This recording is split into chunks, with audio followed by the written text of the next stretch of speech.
Welcome to Sweet Life Beat Life. We hope this video helps. In this video, I will show you how to make delicious bacon twists. First, let's get started with our simple ingredients and setup. You'll need 1 pound of your favorite bacon, and it's best if it's thick cut for a more substantial twist. Preheat your oven to 375 degrees Fahrenheit. Also, prepare a baking sheet by lining it with foil and placing a wire rack on top.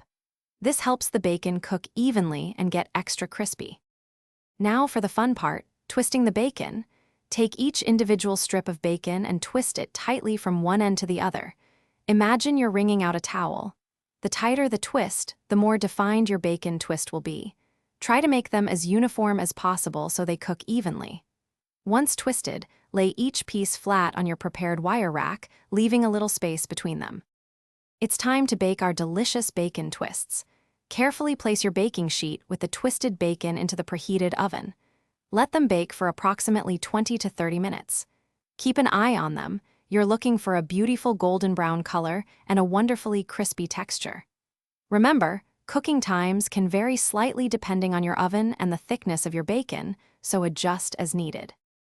Your amazing bacon twists are ready. Carefully remove the baking sheet from the oven. The bacon will be hot, so let them cool on the wire rack for just a few minutes. This brief cooling period helps them crisp up even more. Now, they're perfect for serving. Enjoy these savory, crispy treats as a fantastic snack, a unique breakfast side, or even crumbled over salads. They're truly irresistible. Thanks for watching. Consider subscribing if we helped you.